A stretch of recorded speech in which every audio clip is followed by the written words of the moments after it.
बिस्मिल्लाहिर्रहमानिर्रहीम। Welcome back to the another episode.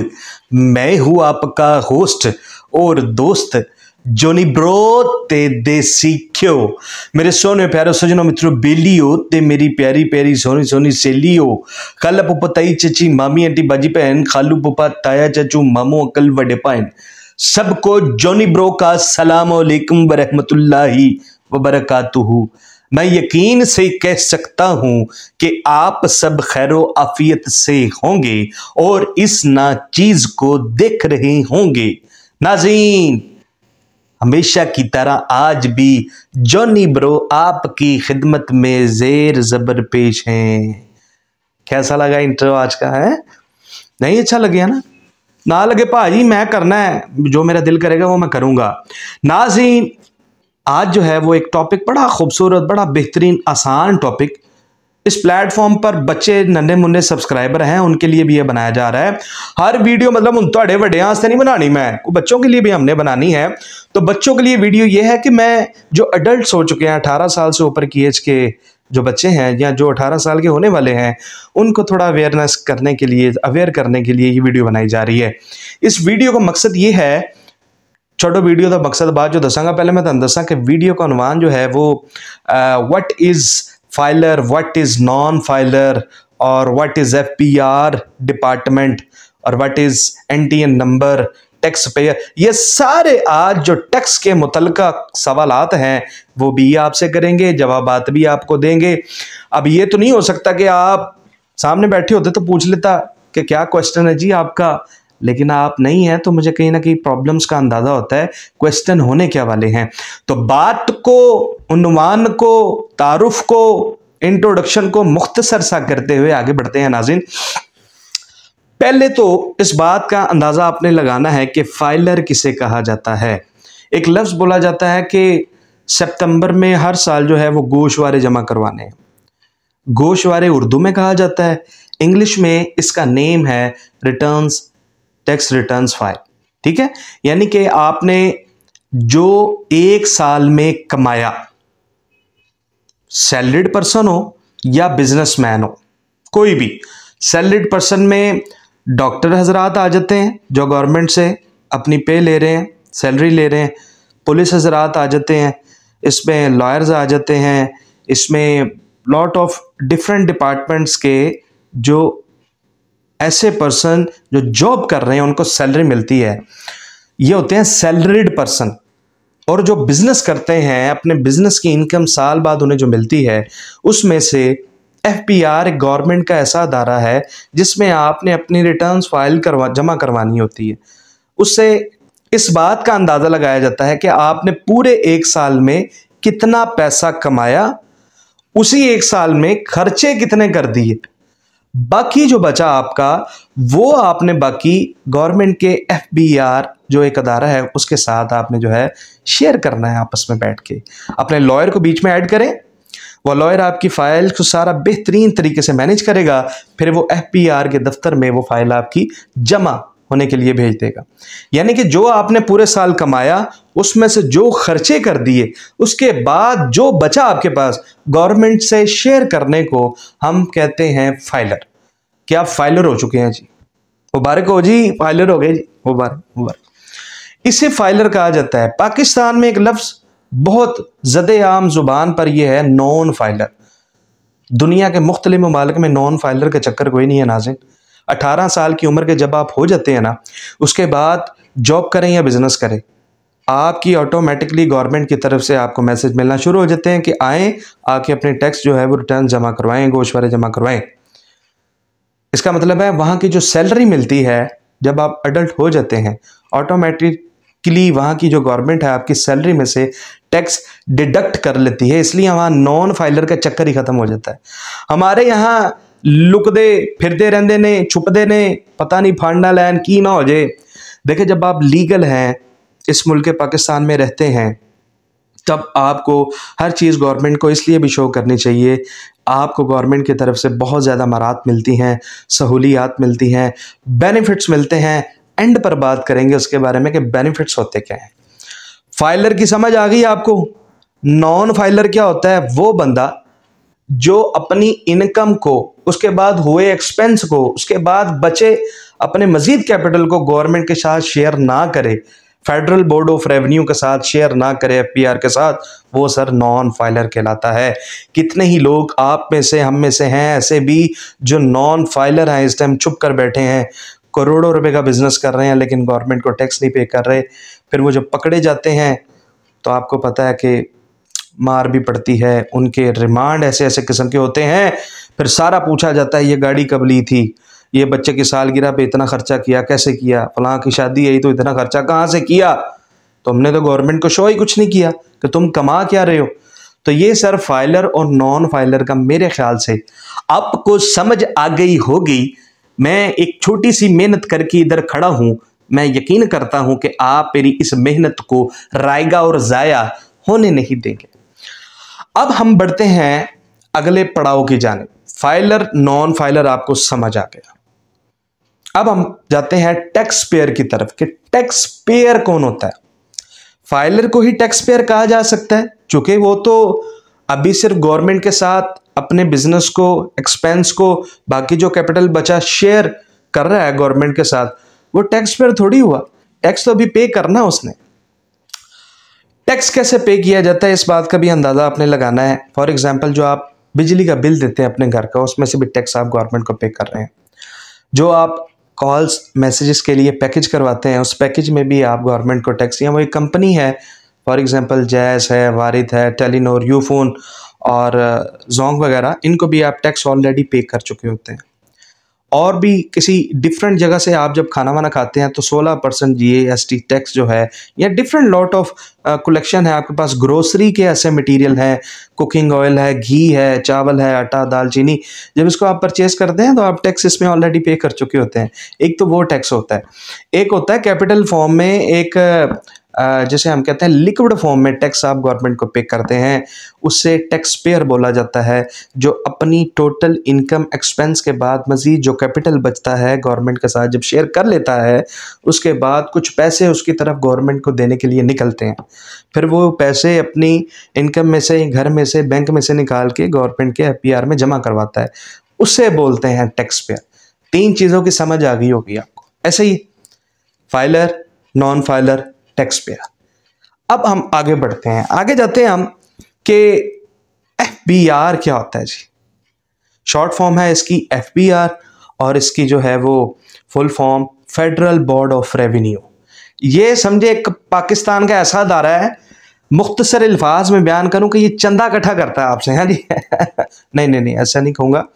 Federal board of revenue की respect ही है हमारे दिलों में, हमारे लिए बहुत खदमात सर अंजाम देते हैं। ये टैक्स कलेक्ट करके हमारे ऊपर ही लगाते हैं। फेडरल बोर्ड ऑफ रेवेन्यू के पास लॉट ऑफ इंफॉर्मेशन होती है कि कौन सा पर्सन जो है वो टैक्स देने के काबिल हो चुका हुआ है। देखिए, डेफिनेटली एक पर्सन जो सेल फोन रखता है, वो अडल्ट हो चुका हुआ, 18 साल से बड़ा हो चुका हुआ है, ठीक है, टीन एज उसने क्रॉस कर ली है। अब वो अपनी ही आईडी कार्ड के ऊपर सिम भी लेगा, अपने सेल फोन में डालेगा। तो जैसे ही वो सिम यूज़ करेगा, ये सारे ज़िंदगी के आगे प्रोसेस में वो गुजर रहा होगा, चल रहा होगा, तो फेडरल बोर्ड ऑफ रेवेन्यू जो बैठी है उसको अंदाज़ा हो जाता है। फेडरल बोर्ड ऑफ रेवेन्यू को कैसे पता चलता है कि ये पर्सन जिसको मैं मैसेज करने वाला हूँ ये टैक्स देने के काबिल हो चुका हुआ है? इसके बारे में अब मैं आपको बताता हूँ। ऐसा पर्सन जो सैलरीड पर्सन है, यानी कि जो जॉब कर रहा है और उसे सैलरी मिल रही है, तो सैलरी में से गवर्नमेंट ऑलरेडी, कुछ गवर्नमेंट के ऐसे एम्प्लॉयज हैं जिनकी वो सैलरी डिडक्ट कर लेते हैं, कुछ प्राइवेट ऐसे हैं जिनकी सैलरी डिडक्ट नहीं होती। कम से कम उनको जो सैलरी है बैंक की फॉर्म में मिलती है, बैंक के थ्रू मिलती है। जब बैंक के थ्रू उसको सैलरी मिल रही होती है तो रिकॉर्ड बैंक के पास होता है।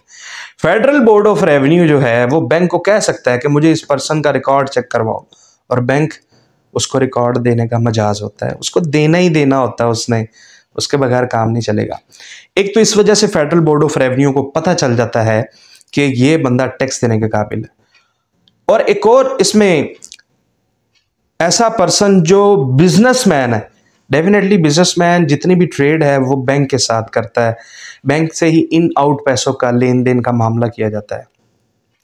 जब बैंक के साथ किया जाता है तो जब सैलरीड पर्सन के बारे में एफबीआर बैंक से पूछेगी कि इसका डाटा मुझे दो, तो डेफिनेटली बिजनेसमैन के बारे में भी एफबीआर बैंक से पूछ सकती है कि इसकी ट्रांजैक्शन इतनी ऊपर जा रही है, इस पर्सन की, इसका बिजनेस क्या है, इसने तो अपने आप को एफबीआर में फाइलर ही नहीं किया अभी तक, तो ये इतना पैसा कैसे कमा रहा है, कहां से कमा रहा है। आपको याद होगा पीटीआई की हुकूमत में एक लफ्ज बोला जाता था, ये पैसे आपके पास कहां से आए। एफबीआर पूछती थी ये पैसे कैसे आए आपने। बाप दादा से मेहनत करके लोग बैठे हैं, ठीक है, दादा ने की, फिर बाप आया, फिर आगे बेटा आया, 25 30 50 साल की मेहनत है, आपने 50 साल में टैक्स ही नहीं पे किया, तो डेफिनेटली एफबीआर फिर एक दिन पूछेगी ना कि ये पैसा कहाँ से आया आपके पास, क्योंकि अपने आप को आपने लीगल ही नहीं करवाया, इलीगल बिजनेस करते रहे। हमें इन चीज़ों की अवेयरनेस नहीं दी गई, हमारे निसाब में, एजुकेशन में इसको नहीं डाला गया। बाहर आप ब्रॉड में जाते हैं तो उनके एजुकेशन में ये चीज़ें होती हैं, उनकी स्टडी में टैक्स के बारे में बात की जाती है। तो नाज़रीन, बोर किए बगैर आगे चलते हैं। ऐसा पर्सन जो फ्री लॉन्सिंग करता है, फ्री लॉन्सिंग में आपको पता है टोटल अमाउंट बाहर से आनी होती है, बाहर से आनी होती है, इसका मतलब बैंक के थ्रू आनी होती है, तब भी एफबीआर को अंदाजा हो जाता है, क्योंकि हर चीज़ ऑनलाइन चल रही होती है, एफबीआर की नज़रें होती हैं हर तरफ, कौन ऑनलाइन क्या क्या कर रहा है, तो वो भी उसे पकड़ लेता है कि इधर आओ, ये बताओ ये कहाँ से पैसे आए, कितने कमा रहे हो और हमें कितने दे रहे हो। आगे बढ़ते हैं। तो ऐसा पर्सन जो डिविडेंड कमा रहा है, डिविडेंड कहते हैं ऐसे मुनाफे को जैसे स्टॉक में आपने इन्वेस्टमेंट की, फॉर एग्जांपल है पेप्सी के शेयर खरीद लिए, और आपने एंग्रो के शेयर खरीद लिए, गुल अहमद के शेयर खरीद लिए, कोक के शेयर खरीद लिए, उनसे जो प्रॉफिट मिलता है डिविडेंड, वो भी एफबीआर को अंदाज़ा हो जाता है कि ये पर्सन यहाँ से इतने पैसे कमा रहा है, चूँकि ऑनलाइन सिस्टम है सारा, तब भी एफबीआर आपको बुला लेगी। अब आगे हम बात करते हैं कि ऐसा पर्सन जिसको रेंटल इनकम आती है, यानी कि उसने अपनी प्रॉपर्टी रेंट पर दे रखी है, शॉप हो सकती है, घर हो सकता है, बिल्डिंग हो सकती है, कोई भी चीज़ ऐसी जो रेंट पर उसने दी है। डेफिनेटली रेंट, जब आप किसी को चीज़ देते हैं तो उसमें एक स्टेटमेंट वगैरह लिखी जाती हैं, जिसे हम कहते हैं स्टाम्प पेपर वगैरह, हाँ जी, तहरीरें लिखी जाती हैं, उसमें जिसकी प्रॉपर्टी होती है और जो रेंटल होता है, पर्सन जिसने रेंट पर लेना होता है, दोनों के आईडी कार्ड लगे होते हैं। अगर ऐसा पर्सन जिसने रेंट पर जगह ली थी आपसे और वो एफबीआर में रजिस्टर्ड है, तो वो बताएगा कि मैंने इस साल ये चीज़ रेंट पर ली है, तो डेफिनेटली उन कागजात के साथ उस पर्सन के भी आईडी कार्ड के नंबर एफबीआर तक पहुंच जाएंगे, जिसने प्रॉपर्टी रेंट पर तो दी है लेकिन एफबीआर में रजिस्टर्ड नहीं है। तब भी एफबीआर उसे बुला लेगा और कहेगा जी इधर आए, आपने प्रॉपर्टी रेंट पर दी है, हमें कितना दे रहे हैं साल का, इसलिए हमें प्रॉपर्टी टैक्स भी आते हैं, गवर्नमेंट को पे करने होते हैं। और ऐसा पर्सन के जिसको इंटरेस्ट इनकम आ रही हो, फॉर एग्जांपल ऐसा पर्सन जिसने, यार सीधे लफ्जां च सूद का कारोबार नहीं करते जेडे लोग, हाँ जी, अब बैंक च करोड़ रुपया रहा लो, 12% 10% सालाना टैक्स थानू अपना टैक्स का नाम पाता है, अपना इनकम है, प्रॉफिट जनरेट, प्रॉफिट का नाम डाल दिया, सूद है भाजी, साफ सीधी गल है, बैंक च पैसे रहाना साला साल, उस तो बाद सूद खाना, सूद है भाई ना, कोई प्रॉफिट कोई इंटरेस्ट नहीं इसका नाम दिया जा सकता, सूद दिया जाता है। और सूद जो है वो अल्लाह रब्बुल इज़्ज़त के साथ ऐलान जंग है। ये बात गौर फिक्र से आपको समझाने वाली है। ऐसे पैसे का क्या फ़ायदा जो आपको भी पता नहीं है कि आपके आखिरत में काम आएगा भी क्या नहीं, या ज़िंदगी में ही थोड़ा बहुत आपकी खुशियाँ पैदा तो कर सकता है, लेकिन हराम है। हराम जो है वो ड्यूरेबल नहीं होता, पायदारी नहीं होती, उसमें लॉन्ग लास्टिक नहीं होता। लास्टिक कहता है लॉन्ग लास्टिंग, हाँ जी, लॉन्ग लास्टिंग नहीं होता। इतनी मुख्य को जाना है बाद जो हड्डियाँ चूरा बूरा ये वो इंसान के अंदर बीमार, आए दिन बीमार। सूद का पैसा अच्छी चीज़ नहीं है। वो पर्सन जो बैंक के पास कुछ पैसे इंटरेस्ट फॉर्म में सूद की शक्ल में रखवा देता है, सालाना सूद खाता रहता है, उस पर्सन का भी एफबीआर को अंदाज़ा हो जाता है, जो कि टोटल सारा काम ऑनलाइन है। एफबीआर कभी भी बैंक को हाजिर कर सकती है कि मुझे इस पर्सन के बारे में बताएं, सिटीज़न है पाकिस्तान का लेकिन टैक्स इसने अभी तक जमा नहीं करवाए, तो बैंक उसको देने का मजाज है, वो सारी डिटेल्स। आगे बढ़ते हैं। ऐसा पर्सन जो घर खरीद रहा है, प्लॉट खरीद रहा है, हाँ जी, गाड़ियाँ खरीद रहा है, सेल परचेज बिजनेस बना रखा है उसने इस चीज़ को, घर लेके बना के बेच दिया, प्लॉट लिया तो आगे बेच दिया, 5 लाख 10 लाख कमाया बेच दिया, हाँ जी, गाड़ी ली उसमें से 50-60 हज़ार का नफ़ा हुआ, 1 लाख 2 लाख का नफ़ा हुआ बेच दी, और वो एफबीआर में रजिस्टर्ड नहीं है। तो वो चूँकि सारा इन आउट का काम ऑनलाइन ही होता है, तब भी FBR उस पर्सन को पकड़ लेगी कि इधर आओ भाईजान, पैसे इन्ने कमाते पे हो, सानू कितना दे रहे हो। मेरा ख्याल से अगर आप इस बात को जज करें कि फॉर एग्जांपल है, मैं एक बात बड़ी मुख्तसर सी बयान करूंगा, एक ऐसी प्रॉपर्टी जो मुझे रेंट देती है, यानी कि मेरी ज़ाती प्रॉपर्टी है जो मुझे रेंट देती है, एक महीने का 50,000 रुपया, हाँ जी, और महीने 12 होते हैं एक साल में, और 12 महीनों का टोटल रेंट इकट्ठा करेंगे तो 6 लाख रुपया बनता है। गवर्नमेंट ये कहती है इन शॉर्ट फॉर्म में कि तुमने 6 लाख रुपया इकट्ठा कर लिया एक साल में उस प्रॉपर्टी से रेंट। हालांकि मलकियत तो हमारी है, लेकिन हम भी तो गवर्नमेंट के अंडर है ना, उन्हीं की सड़कों पे गाड़ियां चला रहे हैं, उन्हीं के बिजली दिए इस्तेमाल कर रहे हैं, बेशक हम पैसे जमा करवा रहे हैं, लेकिन गवर्नमेंट मजाज है ये बात पूछने के लिए कि तुम्हें ये रेंट आ रहा है, एक महीने का रेंट मुझे देना है तुमने, यानी कि 11 महीने का रेंट तुम रख लो, 5,50,000 तुम रख लो, एक महीने का 50,000 हमें देना है। फॉर एग्जाम्पल रेंट से आने वाले जो पैसे हैं उसको टैक्स फॉर्म में मैं आपको इस अंदाजे में समझा रहा हूं कि 11 महीने के पैसे अगर रेंट से आ रहे हैं तो आप रखें, एक महीने के पैसे गवर्नमेंट को जमा करवाएं। गवर्नमेंट सिर्फ ये चाहती है। अब आगे बात मुख्तसर सी हो गई है। अब NTN क्या होता है? What's the meaning of NTN? Sir ये नेशनल टैक्स नंबर है, जो आपका अपना CNSE कार्ड है वही आपका NTN नंबर है। गवर्नमेंट ने आपके CNSE कार्ड को ही आपका NTN नंबर बना दिया है और ये उसे ही मिलता है जो फाइलर हो चुका होता है, FBR की जानिब से ये मिलता है। अब हम बात करेंगे कि बेनिफिट्स क्या होते हैं फाइलर होने के, बेनिफिट्स क्या हैं, नॉन फाइलर होने के क्या नुकसान है, ये भी मैं आपको बताऊंगा। फाइलर होने के बेनिफिट्स ये हैं नाज़रीन कि जब आप फाइलर हो जाते हैं, FBR में रजिस्टर्ड हो जाते हैं, तो एक ज़रा बात मुझे ना ज़रा अब यहाँ से बतानी है दिल से, छोटे सारा मैं भी रटा मारे तो लगेगा रटा मारे है, लेकिन ज़िंदगी जैसे जैसे इंसान की गुजरती है ना, इंसान सीखता है, बढ़ता है। आप मुझे इस बात का अंदाज़ा बताएं, एक ऐसा गरीब बाप जिसने ज़िंदगी के 50-60 साल गुजार दिए, आज भी वो गरीब है, घर में 6 बच्चे हैं उसके, हाँ जी, अब उसकी दिल की प्रॉब्लम उसे शुरू हो गई है, कोई गुर्दों का मसला हो गया है, कोई और प्रॉब्लम हो गई है, अब इलाज के पैसे नहीं हैं उसके पास, क्या करे? लोगों से मांगे, मकरूज हो जाएगा। सरकारी हॉस्पिटल्स बने हैं, वो चला जाता है वहाँ पे, वो जाके कहता है मुझे ये प्रॉब्लम, वो कहते हैं जी आपका ऑपरेशन होना, ऑपरेशन पे 8 लाख रुपया खर्चा है। अब वो कहता है मेरे घर तो राशन नहीं है 8 दिन का, आप 8 लाख रुपया मांग रहे हैं मुझसे। तो वो कहते हैं परेशान ना हो, सेहत कार्ड आप लोगों के लिए बने हैं। अब देखें, सेहत कार्ड में 10 लाख रुपए की आपको अपॉर्चुनिटी मिल जाती है, मौके मिलते हैं, आप इलाज करवा सकते हैं, पैसे मिल जाते हैं आपको। वो इन हैंड तो नहीं मिलते, कार्ड में ही मिलते हैं। हॉस्पिटल में ही वो अदारा बैठा हुआ है, वो आपके कार्ड में वो ऐड कर देता है अमाउंट, उधर ही हॉस्पिटल में ही उसे एक्सेप्ट कर लिया जाता है, वो पैसे कार्ड से डिडक्ट कर दिए जाते हैं। यानी कि आप अंदाज़ा करें, वो बाप जिसके पास घर में 8 दिन के राशन के पैसे ना हो और वो 8 लाख रुपए का अपना इलाज गवर्नमेंट हॉस्पिटल से सेहत कार्ड पर करवा दे, तो बताएं ये बेनिफिट्स है कि नहीं?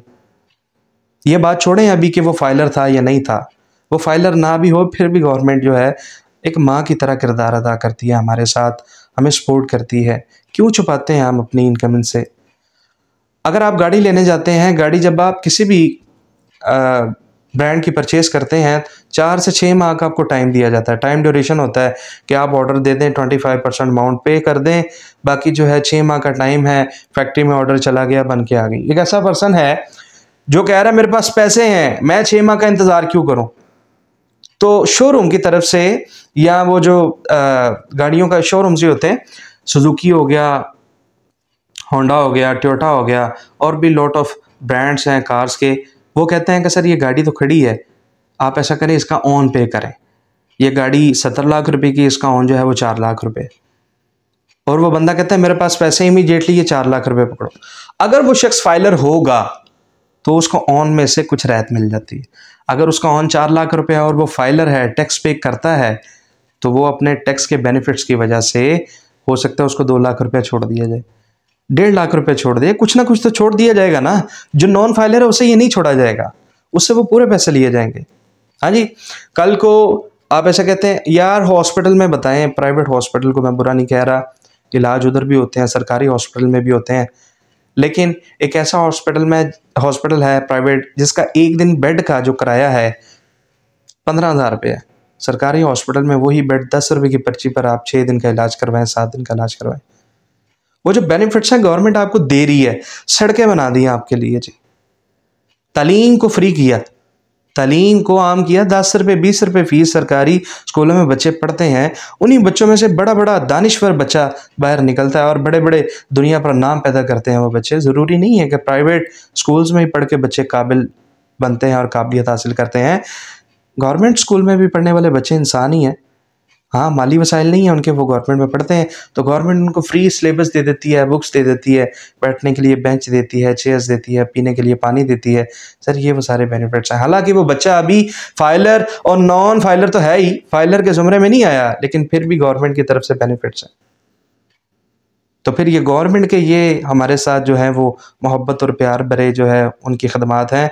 तो वो ज़ात जो हमें पहले दिन से अज़लों से पैदा किया और आज तक और क़यामत तक उसने चलाना है, तो फिर कैसे हम भूल सकते हैं उस पाक ज़ात को जो मुसब्बिबुल असबाब है, जो अमल से पहले नीयत को जानती है। फ़बी आला रब्बिकुमा तुकज़्ज़िबान, तुम अपने पाक परवरदिगार की कौन कौन सी नेमत को झुटलाओ। तो ये था नाज़रीन टॉपिक, ये एक मुख्तसर से अंदाज में आपको समझाना था। अपनी इनकम को गवर्नमेंट के साथ शेयर करें। आने वाले दिनों में बेनिफिट्स हैं, जिन लोगों को बेनिफिट्स मिलते हैं, देखें ना, फाइलर जो भी है लाख रुपए के पीछे बैंक में 600 रुपया काटा जाता है। अगर वो नॉन फाइलर है तो हो सकता है उसका 1000 रुपया काटा जाता हो, 1200 रुपये काटे जाते हो या 2000 रुपया काटा जाता हो। नॉन फाइलर के कुछ नुकसान भी हैं, आपको जुर्माने भरने पड़ते हैं। फाइलर हैं तो बेनिफिट्स हैं आपको, ये वो बेनिफिट्स हैं जो आपने हासिल करने हैं। तो आज के लिए नाज़रीन इतना ही है, मुझे लगता है मज़ीद बोर नहीं करना चाहिए आपको। टॉपिक ऐसा ही था, ज़रा खुश्क टॉपिक था। उम्मीद है कि आपको मेरा ये बताया हुआ टॉपिक, सुनाया हुआ टॉपिक पसंद आए।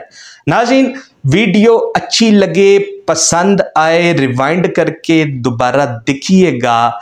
इस चैनल को लाइक भी करें, शेयर भी कर दें, कमेंट भी करें, फॉलो भी करें। टिकटॉक पर जाकर जॉनी ब्रो _ देसी क्यों। नाज़रीन ये जॉनी ब्रो आपकी दुआओं का हमेशा मोहताज रहेगा। अल्लाह किसी का भी मोहताज ना करे, लेकिन आपकी दुआओं की मुझे बेहद ज़रूरत है। वो पाक ज़ात हमेशा अपना ही मोहताज रखे। नाज़रीन मुझे अब इजाज़त दीजिएगा, मिलते हैं आपसे किसी अगली वीडियो में एक इंटरेस्टिंग टॉपिक के साथ। इल्म उससे हासिल करें जिससे अपने इल्म पर अबूर हो। इल्म उससे कभी ना हासिल करें जिससे अपने इल्म पर गुरूर हो। हाँ जी, अल्लाह करे आप तब तक जिए जब तक आप चाहते हैं, और शाला हसते वसते रहन तुहाडे सब दे मापियो। शाला हसते वसते रहन तुहाडे सब दे मापियो। जॉनी ब्रो ते देसी क्यों। अला नबी वारिस।